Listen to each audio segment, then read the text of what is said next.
Well, good evening, everyone, and welcome back to Piccadilly Sidings. Now, looking around, you might think, oh, blimey, it's all a bit of a riot, isn't it? Well, yeah, because I'm building the next bit. So I've started putting in the former along the back there, and then obviously the bridge will sit in the front there. I do want the bridge to be removable just in case there's any issues that I need to get to underneath, so I am going to build it in such a way. So these points here, that one, that face there, and that face there, are designed so when I put the bridge in, the tracks just line up, or they're pretty close anyway, so there shouldn't really be massive amount of issues. But it was also highlighted at that point there that the water that I painted initially is going to be a little bit off, so I will end up having to repaint this section once this bit's already done. Okay, so how did I do this? Well, I did this with the same type of formers that I did over in this section, where I put the splines in, made from 2mm grey board. In fact, you can see them, look. I do want to try and get rid of that because I'm not really happy with that at all at the moment, but I'll sort that out and put those in, and then the paper over the top, screwed up A4 paper, and then finish off with 3 or 4 coats of newspaper on the top of that. These two pieces here either side were taken from 2mm grey board, cut to the basic shape, front and back, because the back might be slightly different as it is on that one. The back's a lot bigger than the front is. And so cut those and then measure the distance at this point, and then put a spacer in, cardboard spacer, measure the distance at the front, because again, this is different. If I bring you up, you'll notice there's the line of the bridge, and it is at an angle to the back seam, which was deliberate. So I measured the width at the front, the width at the back, made the appropriate pieces out of 2mm grey board and glued them together. All right, and then glued them in position, and then put the paper over the top and done the same job as I've done everywhere else. So I'm now going to start building the front bit. What I've got is I've made 3 or 4 different slopes, and that one or one similar will go just like that there. And then I've joined them together with this, like, for want of a better phrase, a bookshelf type effect, which is just a number of pieces glued together. I've got to be a bit careful of this when it's still gluing, as you can see. But, you know, 3 pieces, and then these 2 pieces are just to help keep it square and upright, really. And then that will be glued in there like that, and then the last one glued to that. One last bit which I forgot to tell you. The top of this bit and that bit that goes there, you might have noticed I've actually bent the top over. Yeah, and the reason I've done that is to create a slightly bigger opening for when I do lift this bridge out and put it back in again. It's going to be a lot easier to put it in with a lead in, if you like, so that leading edge will help get the bridge back in without any problems. Okay, so that's both sides done now. This is still very, very wet, hence the actual bridge isn't in position at the moment. It would just stick if I left it in there. But now I'm going to start turning my attention to this area up here. Now, it's not a massive area. I'd say that's probably, I'm guessing, 15 inches from here to here, probably by about 8, 9, something like that. So it's not a massive area. But what I do want to do is build the bank up so that I can have an embankment coming in. So it's not going to leave a lot. Now, bearing in mind the scenery is only this high, which is about 2 inches, I don't want it to come up above that, really, to be honest. I do want to be able to see the trees into the distance. But on top of that, I am going to build up trees here. If you remember, the original idea of this part of the layout was that this part here ends up as like a, for want of a better phrase, a hidden fiddle yard. I'm not going to call it a fiddle yard as such, but a train could go in there, stop, and then hide, if you like, and then it can come back and make the reverse journey back into the fiddle yard at the other end of the layout. So I'm going to start building the contours up, and I'm going to do that by using splines and then putting cross pieces in. I'll show you as I go along, and you can see what I mean. But even though a lot of this will be sort of trees and scrubland, and with perhaps long grass in this area, a bit of, you know, maybe a bit of a dirt track or something like that. If you've got any ideas for a little cameo scene, then please do think to say. Looking at this bit down here, I'm thinking actually with the water in there, that's going to be quite an expanse. So I'm thinking of actually bringing this across a little bit further to create a closer bank so that there could be somebody on the bottom there, if you like. So I'm thinking maybe a fisherman or two or something like that. So, like I said, any ideas, pop them in the comments below. Right, added a bit more now. So if I show you from that side, you can see there will be an embankment coming down into the railway line.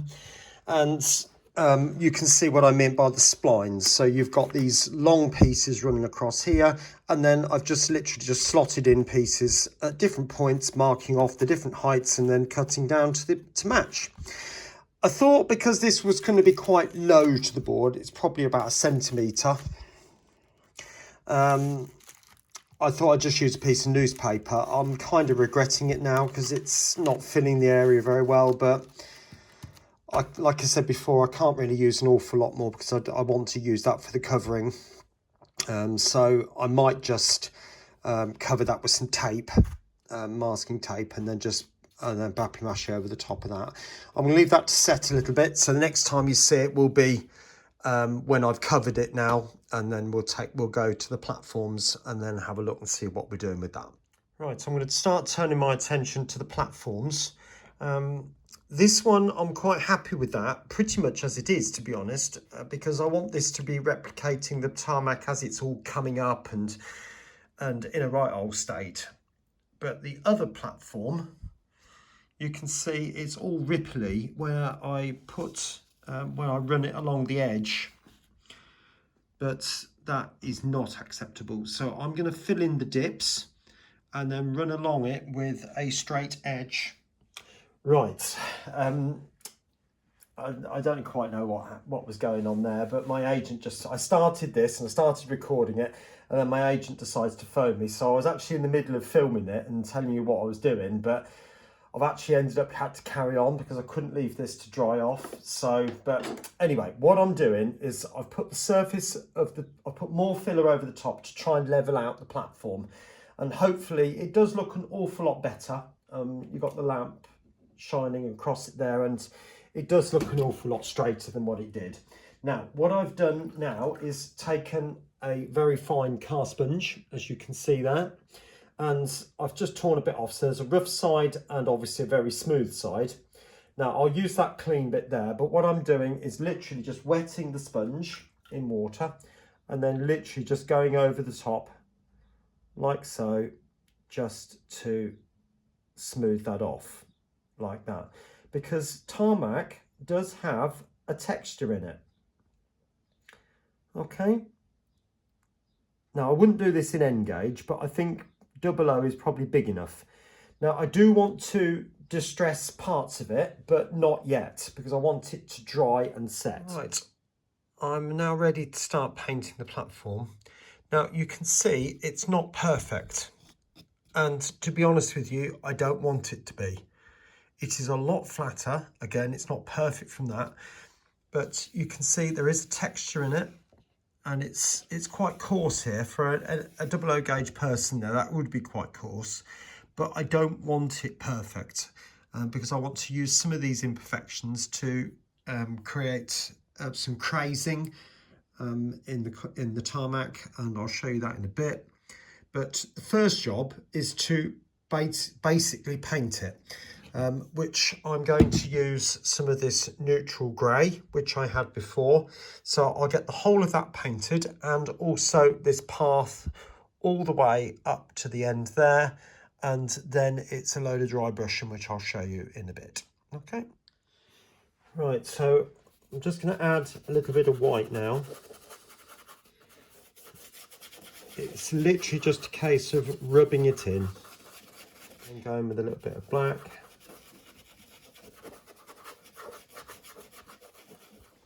Okay, So hopefully now if I pan you around, you can see the platform is very patchy in places. Got a big dark spot there and a pale spot all up the path as well. And remember, I did that by just black, then white, and literally just rub the brush in like that. Okay, and even a bit of dabbing as well helped to get that effect. Because it's old tarmac, what I don't want is for it to look absolutely perfect. But on the other hand, I don't want this platform to be unsafe, whereas I do want that other platform, the one just here, to be unsafe. So what I am going to do is I'm literally just going to pick out the surface with the scalpel. Just pick out some tiny little bits of damage. Not too deep, literally just into the surface. Remember, a 00 gauge person must be able to walk over the top of this. So it could be where the frost has just got into the tarmac and just lifted it. A little bit like that. Okay. Now, the other thing you will notice, if you look at tarmac, you get this crazing effect. So I'm literally just going to create a load of cracks going around it. For want of a better phrase, like a random grid effect. Hopefully you can see what I'm doing there. And that's why I'm using the blade.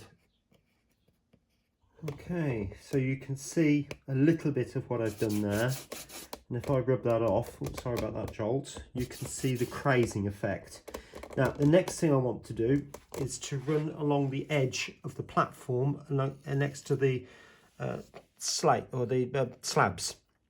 So I've done one bit, but what I'm going to do is put my finger against the edge of the platform as a guide.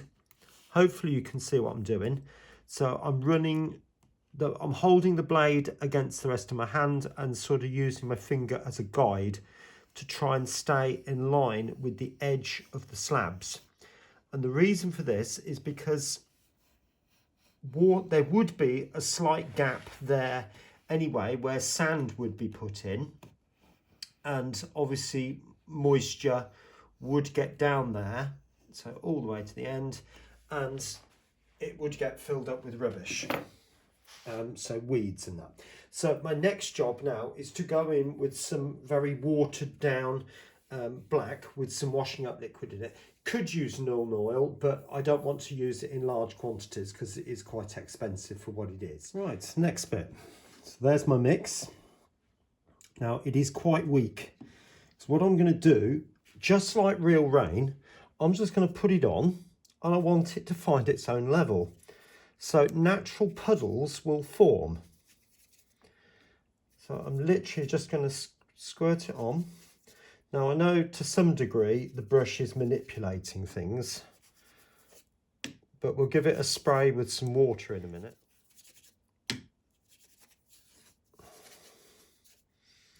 You can get the idea though, can't you? Okay, there you are. You can see the overall effect there. That's turned out very, very nicely. I'm quite happy with that.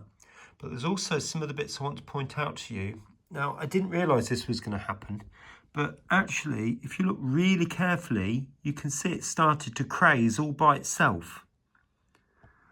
So that's a bit I did, but that bit there happened all by itself, and there's some other bits as well. So I'm quite pleased with the way that's turned out there. Now, next stage is to start replicating some repairs, because I've put damage in it and it is an old platform, so it wouldn't have gone through its life without any repairs. So what I'm going to do now is run along parts of it with a scalpel. Right, for these repairs, what I want to do is create a channel with some little bits going off it, say a couple. Now, I am going to try and keep it parallel to the edge of the platform. And whilst I'm not necessarily going to keep it absolutely perfect with the cutting, I do want it to look reasonably parallel So I'm just going to put that down, lined up by eye, like that.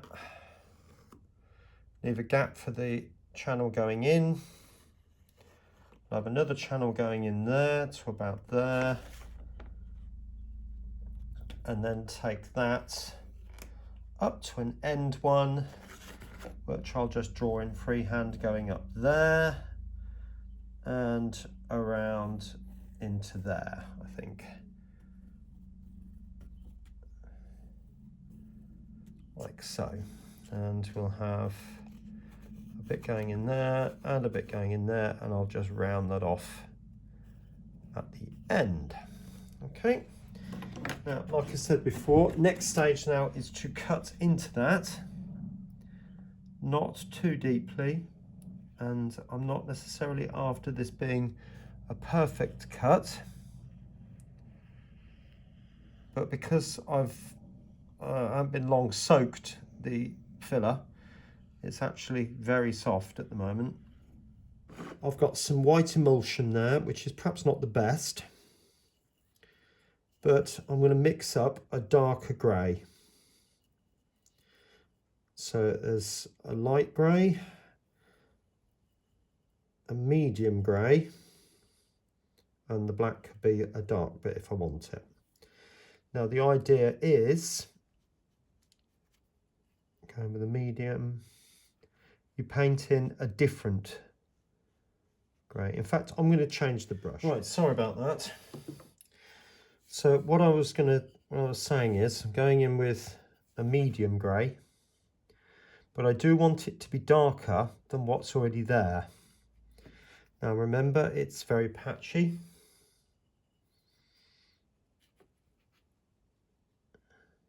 So the darkest edge would be on the edge. Like that. Need to whiten that, just bring a bit of paleness in it.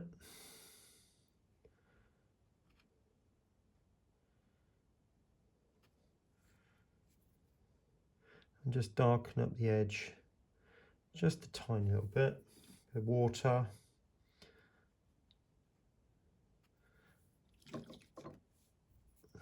I don't want it to go dark, if that makes sense. I want it to be darker, but not dark. So because it's an old repair, again, very patchy, we'll darken that back edge up a little bit. I'm thinking you're getting the idea from what I'm talking about now. I hope anyway. But it's, like I said, it's literally just a case of creating slightly darker lines, if you like, and then to get rid of the brush strokes, you literally just dab it out so there's subtle changes in colour. All right, as you can see there, that's now done, and there is another one, oops, just there, which is at the bottom of the slope. Right, so pan you back.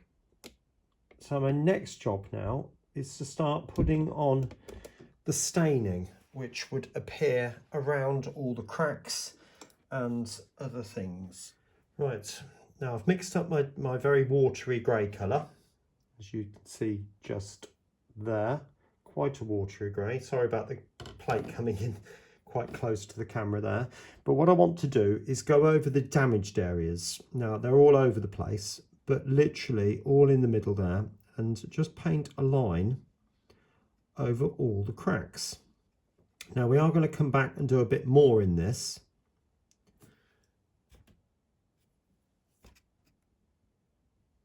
But it's literally just paint over all of the bits, and then I'm just going to blob them out with the finger. Fighting this brush to get a nice point on it. Okay, just like that. Now the other part of it, along all the platform edges, if you remember, we went along and put those lines on, didn't we? And it is now to paint on a streak, because it's a stain. And I wouldn't say it would run all the way along, but a fair way, and you can blob it in.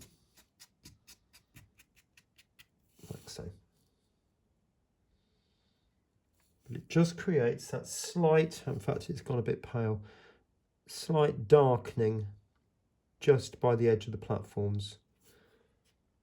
Okay. Like that. So that will be done all along. Now, one of the next bits to do is to go in with a much darker colour, so something like black, and paint inside there much darker.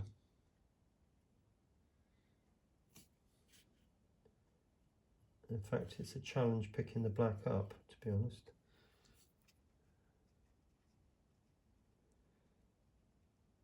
And that will just make it pop. If you're into painting at all, painting pictures that is, dark next to light. So every time you put a bit of dark on, put light next to it, and that will really emphasize what you're talking about. So just to emphasize that, and I'm just going to go in with a tiny little bit of white and blend that back out.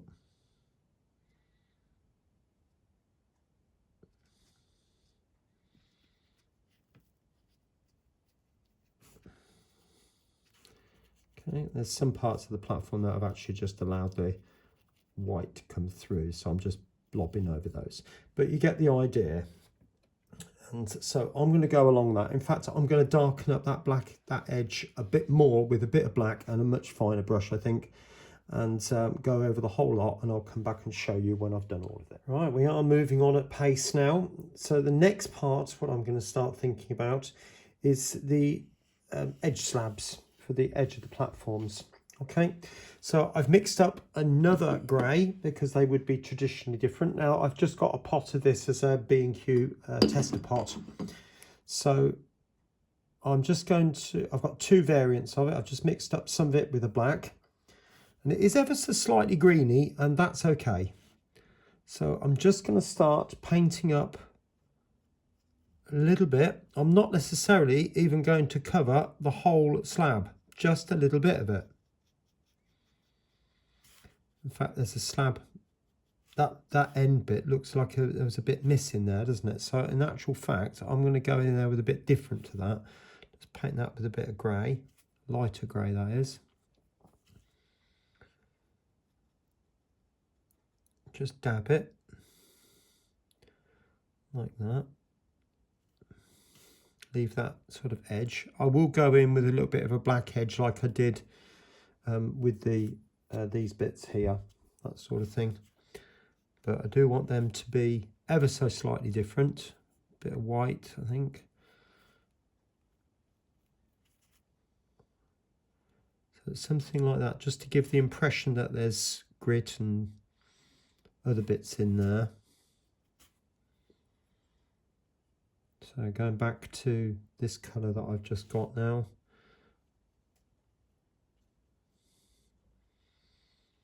So there's no rights or wrongs with this. But the pictures that I've looked at, the slabs do vary.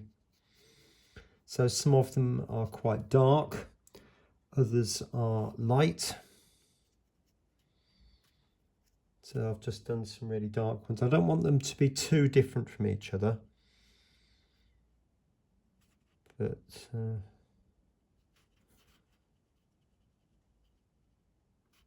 okay, as you can see, that's all the edging slabs have been done.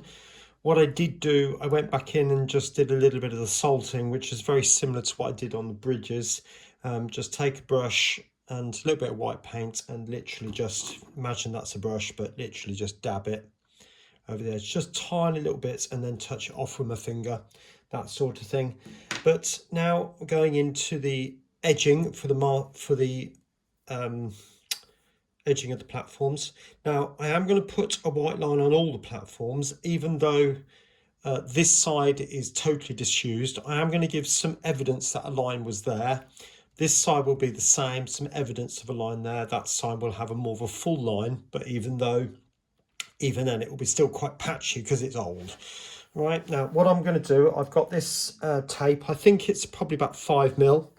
So I'm going to put it up to the back edge of the slabs, all the way along.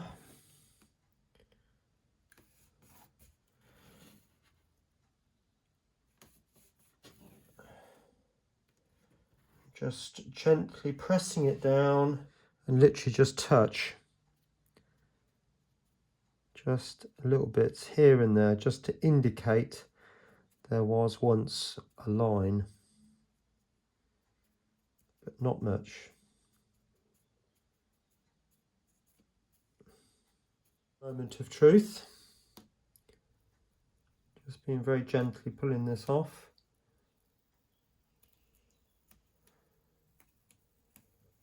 Yeah, I think that's probably given me the right amount. Oh, some of the paint's coming off. Might just need to touch that up a little bit there.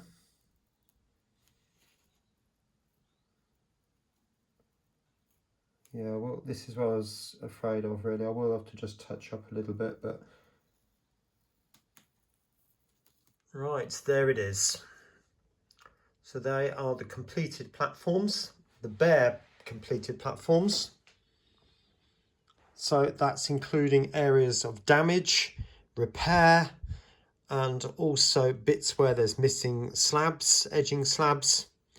And before anybody says anything, this platform will be foliaged up and quite overgrown, but I have to paint it first, don't I? I couldn't just put the foliage on beforehand. And yes, there will be some weeds growing up inside these bits. Yes, I know all that, but that will be done. And I'll even put some weeds on and moss and all that on that platform too. Okay, now the bit you haven't seen on the other side is the river section. Now that's obviously just painted at the moment, one bland colour, but there you go. There's the embankment part over there. All right.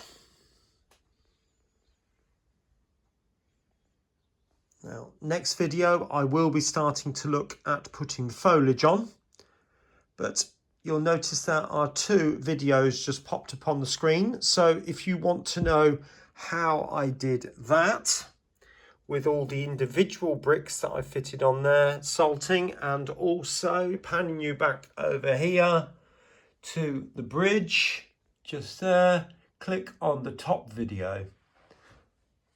And the bottom video will be another one in the Piccadilly series. Okay, see you soon. Take care now. Bye-bye.